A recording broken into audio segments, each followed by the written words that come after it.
చనిపోయాడు అనేది వాస్తవం అనేది అంతర్జాతీయ మీడియా ఎక్కువగా కూడెక్కుస్తుంది.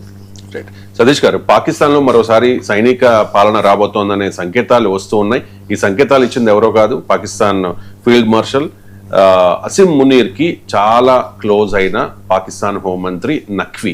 అంటే స్వతంత్రం వచ్చిన తర్వాత, అంటే భారత్ కి పాకిస్తాన్ కి ఒకేసారి స్వతంత్రం వచ్చిన తర్వాత ఎక్కువ కాలం అక్కడ సైనిక పాలనే జరిగింది. మరోసారి సైనిక పాలన రాబోతోంది, షహబాజ్ షరీఫ్ ప్రభుత్వాన్ని దించేయబోతూ ఉన్నాడు అసిమ్ మునీర్ అనేది జరుగుతోన్న చర్చ.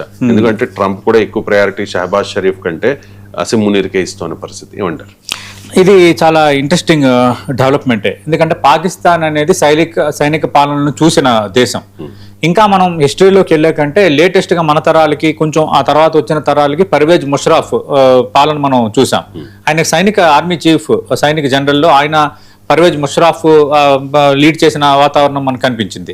ఇప్పుడు కూడా పాకిస్తాన్ ప్రభుత్వం ఉన్నా, అక్కడ షహబాజ్ షరీఫ్ ప్రభుత్వం ఉన్నా, ఎక్కువగా ఎవరి పేరు వినిపిస్తుంది మనకి? ఆసిఫ్ మునీర్ పేరు వినిపిస్తుంది. Asif Munir Pak army chief. But Asif మునీర్కి ఒక అధ్యక్షుడికి లేదంటే ఒక ప్రధానికి దక్కే గౌరవం దక్కుతుంది అక్కడ.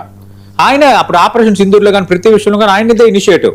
చివరికి అమెరికా లాంటి దేశాలు కూడా ఆసిఫ్ మునీర్ని పిలిచి, ఎక్కడైనా మన భారత ఆర్మీ చీఫ్ని ఎప్పుడు పిలిచండి ఏ దేశమైనా, ఆసిఫ్ మునీర్ని పిలిచి లంచ్ మీటింగ్లు కూర్చోబెట్టి మాట్లాడేంత పరిస్థితి.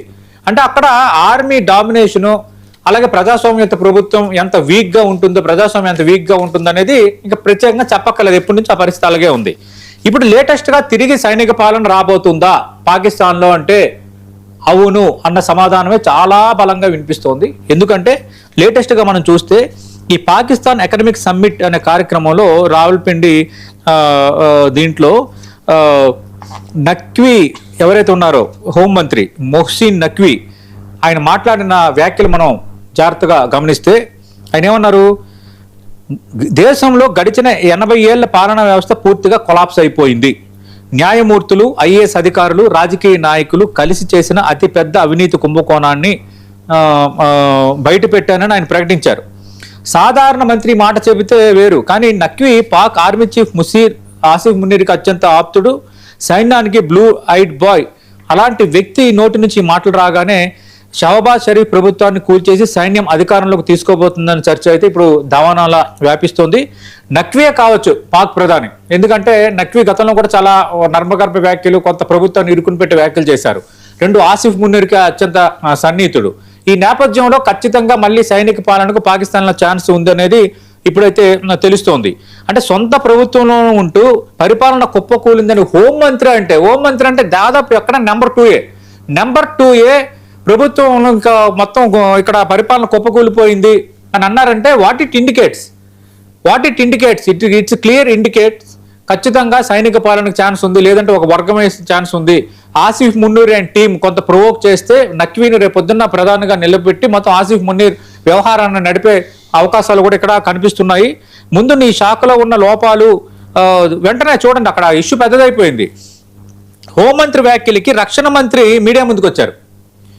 హోమ్ డిఫెన్స్ ఎంత కీలకమైన ఒక దేశానికి సంబంధించి హోంమంత్రి అట్లా మాట్లాడితే రక్షణ మంత్రి ఖవాజా ఆసిఫ్ మీడియా ముందుకు వచ్చి ఆయన ఏం కామెంట్ చేశారు తెలుసా? ముందు నీ శాఖలో ఉన్న లోపాలు సరి చేసుకో, తర్వాత వ్యవస్థ గురించి మాట్లాడన్నారు. అంటే చూడండి, అంటే డిఫరెన్సెస్, ఇష్యూస్ ఎంత బలంగా ఉన్నాయో. అంటే ప్రభుత్వంలో కీలక భాగస్వామిగా ఉన్న బిల్వాల్ భుట్టో పార్టీ పీపీపీ అయితే నఖ్వీ తక్షణమే రాజీనామా చేయాలని అల్టిమేటం జారీ చేసింది. దీంతో ఇప్పుడు ఇస్లామాబాద్ రాజకీయం పూర్తిస్థాయిలో వేడికిపోయింది. ఒక రకంగా కూటమిలోని మంత్రులు తిరుగుబాటుతోనే షహబాజ్ షరీఫ్ ప్రభుత్వం ఇప్పుడు ఇబ్బందుల్లో పడింది. పరిస్థితి చేయి దాటిపోతోంది. దేశంలో సైనిక తిరుగుబాటు ప్రచారం ఇప్పుడు అంతర్జాతీయ స్థాయిలో మారిమోగిపోతుందని హోంమంత్రి నఖ్వీ వెంటనే ఇది గ్రహించే రంగంలో దిగారనేది విశ్లేషకులు చెబుతున్న మాట. ఏదేమైనా తమ మాటలను తప్పుగా అర్థం చేసుకున్నారని ఆయన చెబుతున్నా, తాను అన్నది గడిచిన 80 ఏళ్ల పాత పరిపాలన నమూనా గురించే కానీ ప్రస్తుత ప్రభుత్వం గురించి కాదని ఆయన చెబుతున్నారు. రోజుకి 14 నుంచి 16 గంటలు కష్టపడే ప్రధాని షహబాజ్కు మంచి వ్యవస్థ దొరికితే దేశాన్ని 100 రెట్లు ముందుకు తీసుకెళ్తారని కూడా కొనియాడారు. షహబాజ్ ప్రభుత్వం తన 5 ఏళ్ల పదవీ కాలాన్ని 2029 వరకు సురక్షితంగా పూర్తి చేస్తుందని స్పష్టం చేశారు. ఏదేమైనా ఇది డ్రామా ఇప్పటికైతే కొంత ఆగినట్టుగా కనిపిస్తున్నా ఖచ్చితంగా నఖ్వీ చేసిన వ్యాఖ్యలు, నఖ్వీ ఏమీ మధ్యతింపు లేని వ్యక్తి కాదు కదా, is a home minister, good conscience ఉంది, దాంతో ఆయన మాట్లాడిన ఆ మాటలే. ఆ మాటల్లో తప్పు లేకపోతే రక్షణ మంత్రి ఎందుకు ఆ విధంగా రెస్పాండ్ అవుతారు? అందులోనూ ఆసిఫ్ మున్నీర్కి అత్యంత ఆప్తులైన వ్యక్తి ఈ విధంగా కామెంట్ చేయడం అనేది it's a clear cut indication. మీరు చూడండి, పాకిస్తాన్లో ఇప్పటికే పరిస్థితులు చేదాటుతున్నాయి. మనం చూసాం, బెల్చిస్తాన్ వాళ్ళు స్వాతంత్రం ప్రకటించుకున్న పరిస్థితి మనకు కనిపిస్తోంది. పేయోకుల పరిస్థితులు కూడా బాగలేదు, ఆర్థిక పరిస్థితి ఆగమాగం అయిపోయింది.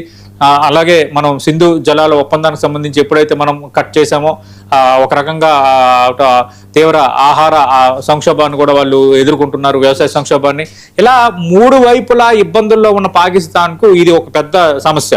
రానియండి, ఇప్పుడు నెక్స్ట్ సైనిక పాలన వస్తుంది, రావడం ఖాయం. నేను చెప్తున్నా కదా, పర్వేజ్ ముషరాఫ్ తర్వాత మళ్ళీ ఆ లక్షణాలు కనిపించిన వ్యక్తి ఆసిఫ్ మున్నీర్. మధ్యలో మిగతా వాళ్ళు వచ్చారు కానీ అంత ఓవర్ యాక్షన్ చేయలేదు, వాళ్ళ పరిధిలోనే ఉన్నారు.